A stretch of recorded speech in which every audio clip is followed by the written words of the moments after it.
well as how we die, we need to know the full measure of our diseases and disabilities, what doesn't kill us as well as what does. Ignorance is expensive. Between 1990 and 2010, international development assistance for health, medical aid money, more than quintupled from $5.8 billion to $29.4 billion a year. And that's minuscule compared with what countries and individuals spend on themselves. At last count, annual total health spending worldwide was $7 trillion, 10% of the global economy and growing.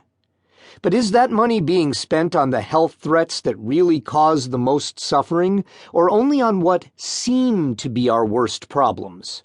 Are billions of lives at risk and trillions of dollars being wasted because of priorities based on faulty information? Everyone wants the world to move in a healthier direction, but what we need is a map.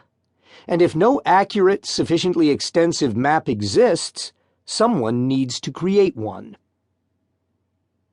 This book is the story of a huge independent effort, years in preparation, to do nothing less than chart everything that threatens the health of everyone on Earth and make that information publicly available to doctors, health officials, political leaders, and private citizens everywhere.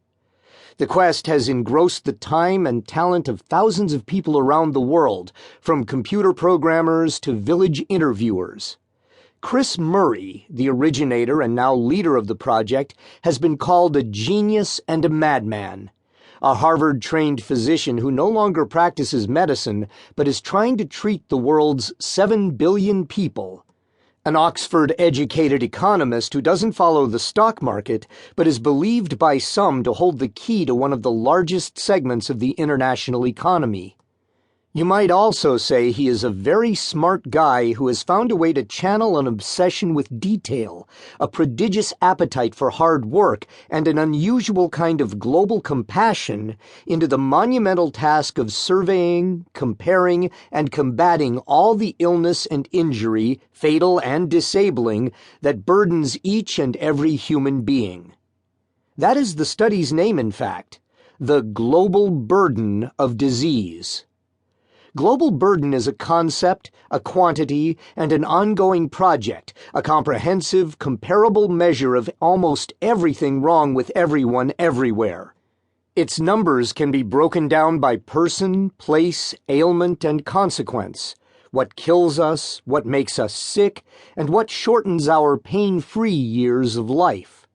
It can identify the probable top killers of newborn children in Angola or of middle-aged men in the United States, the worst causes of pain and suffering for teenagers in Egypt or for elderly French women, and the global toll of everything from asthma to suicide to chronic neck pain.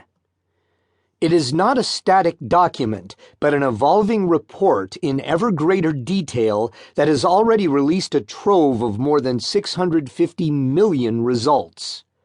These may provide more powerful ammunition in the fight against unnecessary suffering and needless death than any other invention in the history of public health.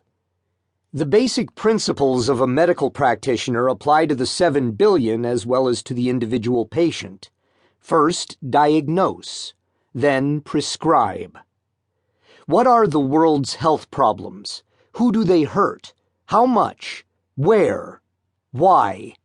Forget what you think you know.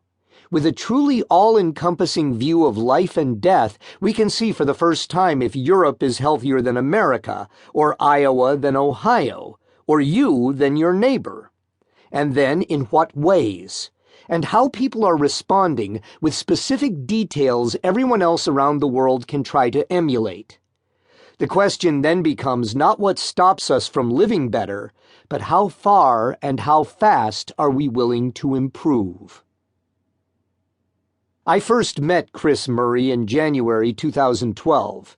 The project he described was one of the largest scientific exercises ever attempted. It was as complex and controversial as the first moon landing or the Human Genome Project. It was extremely expensive, insanely ambitious, and all